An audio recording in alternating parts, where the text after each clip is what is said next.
नमस्कार दोस्तों, स्वागत है आपका SSC learning point by Singh sir. आज हम करेंगे 15 मार्च के शिफ्ट 3 का पेपर। चलिए फिर स्टार्ट करते हैं बिना देरी किए हुए। रिवर राफ्टिंग के लिए अंकित मनाली गया था। वह शांत जल में 12 किलोमीटर प्रति घंटा की चाल से नाव चलाता है। समान दूरी को धारा के अनुकूल तय करने में उसे जितना समय लगता है उसकी तुलना में धारा के प्रतिकूल जाने में उसे 2 गुना समय लगता है। नदी के प्रवाह की दर क्या है? तो यहाँ से देखो दी था 12 प्लस का ए हो जाएगा, 12 माइनस का ए हो गया। यानी कि ये तो देखो बराबर तब होगा जब यहाँ पर देखो क्या लिखा है, उसकी तुलना में धारा के प्रतिकूल जाने में उसे 2 गुना समय लगता है, यानी कि उसका 2 गुना। तो डी से डी तो कैंसिल आउट हो गया, 12 दूनी 24, या तो ऐसे कर लो 2/1 बराबर 12 प्लस का ए अपॉन में 12 माइनस का ए। कंपोनेंडो और डिविडेंडो यानी कि 2 1 3, 2 से 1 गया 1 बराबर 12 अपॉन, तो 3 चौकू 12 हो गया, यानी कि ए बराबर कितना आ गया 4। इसकी नदी के प्रवाह की चाल। Componendo and dividendo A upon B और सी अपॉन डी अगर लिखा हो तो ए प्लस का बी अपॉन में ए माइनस का बी और सी प्लस का डी अपॉन सी माइनस का डी। अगला सवाल करते हैं। जे के वेतन और एम के वेतन का अनुपात क्या होगा? देखो जे का वेतन ये है, एम का वेतन ये है, यानी कि 25 तिया 75, 25 चौकू 100। रुपए पी को साधारण ब्याज के 5% वार्षिक दर पर निवेश किया जाता है। उस पे टी वर्ष के बाद 82 का ब्याज मिलता है और धनराशि 902 हो जाती है, तो टी का मान क्या होगा? अब यहाँ से समझो, अगर इससे हम हटा दे 82, 10 से 8 गया 2 और 820 बचेगा। क्यों बचेगा भाई? हमने पूरा अमाउंट से ब्याज हटा दिया, हमारी राशि आ गई। अब देखो 8,820 का मतलब 100 हो गया इंटू टी बराबर 82। सिंपल फार्मूला लगा दिया, तो यहाँ से 0 से 0, 5 दूनी 10, यानी कि टी बराबर 2 वर्ष आंसर। अगला सवाल। अब यहाँ से देखो इसको ये भी आसान, 4/3 डायरेक्ट लगा दो। इसको हम क्या लिख सकते हैं? किसी एक को चेंज कर लो, स्क्वायर को भी छोड़ दे रहे हैं। इसको हम लिख सकते हैं साइन 90 माइनस का 35 लिख सकते हैं। बिल्कुल, साइन चेंज किस में होगा? कॉस में, यानी कि कॉस 35। अब इसकी जगह कॉस 35 लिख देंगे तो कॉस स्क्वायर 35, तो sine square theta plus cos square theta 1 होता है आंसर। अगला सवाल। एक्स वाई 7v 4 से विभाज्य है। एक अंक 4 अंकों की संख्या है, बी का सबसे बड़ा मान क्या होगा? अब यहाँ से देखो 7b 4 से विभाज्य है, ठीक है। अब बी का मान पूछा है सबसे बड़ा, यानी कि अगर हम 4 एकम 4 करते तो यहाँ बच्चा कितना 3। तो यहाँ पर देखो अब ऑप्शन चेक कर लो, 0 रखोगे 4 से कटेगा नहीं, 2 रखोगे कटेगा, कट जाएगा, 2 रखने से कट जाएगा। लेकिन हमें और चेक करने, 6 रखेंगे तब भी कट जाएगा, 8 रखेंगे तब नहीं कटेगा। सबसे बड़ा पूछा गया था आंसर। अगला सवाल। यदि राम, रमन और रोहन की औसत आयु 23 वर्ष है, रमन और रोहन की औसत आयु इतनी है, तो 5 वर्ष पहले राम की आयु कितनी थी? पहली बात तो हमें प्रेजेंट पता होना चाहिए था, प्रेजेंट नहीं पता होगी तब दिक्कत है। रमन और ये हो गया रोहन, ठीक है। स्पेलिंग पे माइंड मत करना। इन तीनों का एवरेज दिया गया था हमको 23 और दे दिया रमन और रोहन। रोहन का कितना था? इन दोनों का 27। अब एक चीज बताओ, राम चला गया, राम के जाने से एवरेज बढ़ा है कि घटा है? भाई एवरेज बढ़ा है, यानी कि वो कहीं ना कहीं 23 से तो कम रहा होगा, ये तो कंफर्म बात हो गई। कितना कम रहा होगा? कितना कम हुआ? 4 कम हुआ। 2 लोगों में 8 कम हो जाएगा, यानी कि इससे 8 हम हटा देंगे तो कितना बचेगा? 15। अब ये 15 उसकी प्रेजेंट आ गई, लेकिन वो 5 वर्ष पहले के कह रहा था, तो कितनी रही होगी? 10। समझ गए? बाकी गुणा करके भी कर सकते हो। अब यहाँ से देखो साइन बराबर ये दिया, साइन में ये किसकी वैल्यू होती है भैया? 30 डिग्री की होती है, यानी कि कंपेयर करेंगे तो x माइनस का y बराबर 30 डिग्री हो गया। ये कॉस में ये किसकी वैल्यू थी? 60 की, यानी x प्लस वाई बराबर 60 हो गया। इनको अगर हम जोड़ेंगे, 2 का भाग कर दे तो x आ जाएगा कितना? 45 डिग्री। बस इसको पुट करना था यहाँ 45, यानी कि 1/√2 इंटू में 1/√2 प्लस का 2 इंटू 1/2 हो जाएगा। फिर प्लस में यहाँ पर करेंगे, पहली बात तो इसको चेंज करेंगे, ये कैंसिल आउट हो जाएगा। फिर 1/2 यहाँ पर हो गया, यानी कि 1/2 प्लस का 1 प्लस का 1/2, ये दोनों मिलकर 1 बना देंगे। ये एक है आंसर 2। अगला सवाल। यदि एक सेब की कीमत 30% कम कर दी जाती है तो ग्राहक इतने में 5 और सेब खरीद सकता था। सेब की घटी हुई दर ज्ञात कीजिए। देखो 30% कम होने पर 5, हमने उससे कहा कि भैया तुम 100% छूट कर दो, जितने सेब खरीद सकता हूँ मेरे टोटल निकल के आ जाएंगे। तो 5/30 गुणे 100, यानी कि इतने वो सेब प्रेजेंट में खरीद पा रहा है। तो प्रेजेंट की ही रेट पूछनी है, तो 140/5, 30 ऊपर चला जाएगा और बटे में 100, तो 2 जीरो ये कट गए, 14 तियां यहाँ से 42 हो गया। यहाँ से करेंगे 5 अट्ठे 40, 5 चौको 20 आंसर। अगर वो पूछ देता पुराने वाले रेट, तो देखो यहाँ पर 5 और सेब खरीद सकता, तो इसमें से 5 घटाकर और इस मूल्य में हम भाग कर दें। अगला सवाल, इस वर्ष में कंपनी ए और बी के निर्यात के बीच अंतर अधिकतम था। यानी कि देखो सिंपल सी बात है, इनमें डिफरेंस करते चले जाओ। इसमें कितना हो रहा 50, इसमें कितना हो रहा 40, और इनमें कितना हो रहा 20, इनमें कितना हो रहा 30, 30 क्यों 50, और इनमें कितना डिफरेंस हो रहा 70। तो कह रहा था सबसे अधिकतम 2014। आंसर लगा दो भाई। 70 के अलावा कोई दिख रहा तुम्हें? यदि किसी त्रिभुज पी क्यू आर में कोण पी 88 डिग्री है, ठीक है, त्रिभुज P Q R, P Q और ये आर हो गया, ये दे दिया 88।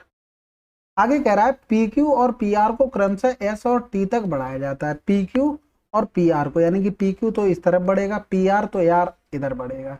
फिर कह रहा था यदि S Q R T R Q के समद्विभाजक, यानी कि एंगल इसके समद्विभाजक और इसके समद्विभाजक। अब तो समझ गए होगे सवाल कौन सा है। ओ पर मिलते हैं तो हमें क्यू ओ आर का मान निकालना था, यानी कि एंगल क्यू ओ आर बराबर होगा 90 माइनस का 88 बाई, यानी कि यहाँ से 44, 90 से 40 गया तो कितना 50, 50 से 4 और कम कर दो 46 आंसर। अगला सवाल, अब यहाँ से देखो सिंपल, पहले दोनों तरफ तो 2 जोड़ लो, तो ये बन गया ए स्क्वायर प्लस 1/a स्क्वायर का होल स्क्वायर बराबर हो गया यहाँ पर 14 का होल स्क्वायर। तो ये बन गया ए स्क्वायर 1/a स्क्वायर बराबर हो गया 14। इसमें फिर से 2 जोड़ देंगे तो ये बन जाएगा a प्लस का 1/a, यहाँ पर 4 हो जाएगा। तो यहाँ पहुंचने के लिए a का क्यूब माइनस का 3 इंटू ए, यानी कि इसको हमने a मान लिया, तो 4 का क्यूब 64 माइनस का 4 तियां 12, आंसर आ गया 52। अगला सवाल, 60 कुर्सियों को इतने में खरीदा जाता है तो 20% का लाभ अर्जित करने के लिए इतने रुपए में कितनी कुर्सी बेची जानी चाहिए। तो यहाँ से देखो 24,560, अगर एक कुर्सी का मूल्य देखें तो इतना हो गया। अब 20% का लाभ, यानी कि इस पर हमने 20% का लाभ कमा लिया। तो एक चीज देखो, यहाँ से हम सबसे पहले ऊपर हमारा क्या लिखा था, रुपए लिखे थे, नीचे हमारी चेयर लिखी थी, तो इसी तरीके से हम करेंगे।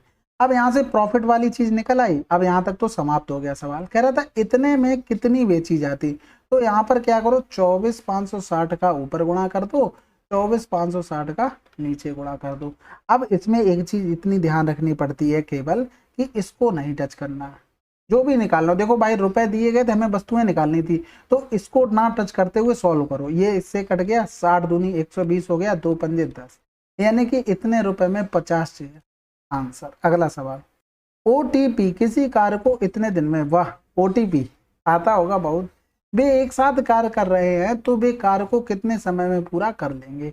यानी कि एलसीएम यहाँ से 12 हो जाएगा, 3 चौकू 12, 4 तियां 12 हो गया, 6 दूनी 12, 4 3 7 2 9, 9 से डिवाइड कर दो, 3 त्रिका 9, 3 चौकू 12 हो गया, यानी कि 3 एकम 3, 1/3 गुणा कर दो 60, यानी कि 3 दूनी 6, यानी 1 घंटा 20 मिनट। अगला सवाल करते हैं, एक वस्तु पर 10% की छूट देने के बाद 10% का लाभ होता है, कोई वस्तु छूट नहीं दी जाती तो लाभ परसेंटेज क्या होगा। देखो 10% छूट हमने इसमें बताया था मार्क प्राइस, छूट वाला आ जाता है किसके, कॉस्ट प्राइस के नीचे, और प्रॉफिट वाला आ जाता है इसके नीचे।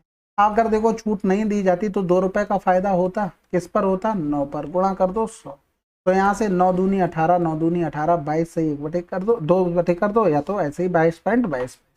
ये चीज समझ गए होगे, क्योंकि देखो छूट हमेशा मार्क प्राइस पर, तो 10% की छूट मतलब 90% चीज, और प्रॉफिट हमेशा कॉस्ट प्राइस पर, यानी कि कितने के 10% मतलब 110% हो गया। जब यहाँ से परसेंटेज काट दिया, रेशियो बनाएंगे तो अपोजिट बन के आ जाएगा 110/90। अगला सवाल, प्रत्येक ईंट का माप इतना और इतना है तो 8 मीटर और इतनी ऊंची और इतनी मोटी दीवार बनाने के लिए कितनी ईंटों की आवश्यकता होगी। तो देखो अभी सेंटीमीटर मीटर, थोड़ा इसको इग्नोर करते हुए हम ऐसे ही सॉल्व करते हैं। 22/5/25, 22/5 गुणे 100, तो देखो 25 ने में 225 हो गया, 5 दूनी 10, 5 25 हो गया, 8 दूनी 16 हो गया। यहाँ पर देखो जीरो और बढ़ा लो, जीरो देखो मीटर में था, सेंटीमीटर, पूरा कैलकुलेशन करने के लिए हम तो ऐसे ही भी कर लेते, तो जितने जीरो मानो उतने बढ़ा लेते। 25 चौकू 100 हो गया, 2 दूनी 4 हो गया, 9 दूनी 18 हो गया, 18 जिसमें आ रहा वही आंसर लगा दो। अगर यही चीज लिखी होती ऐसे 18,000, फिर 1800, फिर 18 या तो 180, फिर 18 1 2 3 4 5, तब हम जीरो को महत्व देते। ठीक है, अगला सवाल, एक त्रिभुज के कोणों का अनुपात इतना है, सबसे छोटा कोण क्या होगा? सिंपल सी बात है भैया, देखो 6 2 8 1 9 हो रहा है, 9 दूनी 18 20 का हो रहा है, तो सिंपल है 20 डिग्री आंसर। बाकी पता है ना, त्रिभुज के तीनों कोणों का योगफल 180। अब ये देखो सिंप्लीफिकेशन का है, बहुत आसानी से किया करो, ये गलत होने के चांस भी बहुत रहते हैं। 12 ने में 108 हो गया। अब 108 इधर हो गया 32, इधर हो गया प्लस का 4, इधर हो गया 2 2 3 6। तो यहाँ से देखो सिंपल, या तो जोड़ लो या तो इनको देखो, माइनस का 2 बचा, यहाँ पर 106 बच जाएगा, इससे इसको कैलकुलेशन, फिर 32 घटा दो तो अच्छा जोड़ा जाएगा, 6 2 8 3 138। ठीक है, क्योंकि प्लस का था। ए और बी कीमतों का अनुपात इतना है, सी और डी की कीमतों का अनुपात इतना है, सी की कीमत बी की कीमत से इतने रुपए अधिक है, तो डी की कीमत 1300 है, तो ए की कीमत क्या होगी? अब तो कोई बात ही नहीं भैया, यहाँ से सब अलग अलग दे दिया, तो हम रेशियो बराबर भी नहीं कर रहे हैं। बहुत बढ़िया बात है, मैं समझा कुछ ना कुछ तो कॉमन करवाया होगा इसने।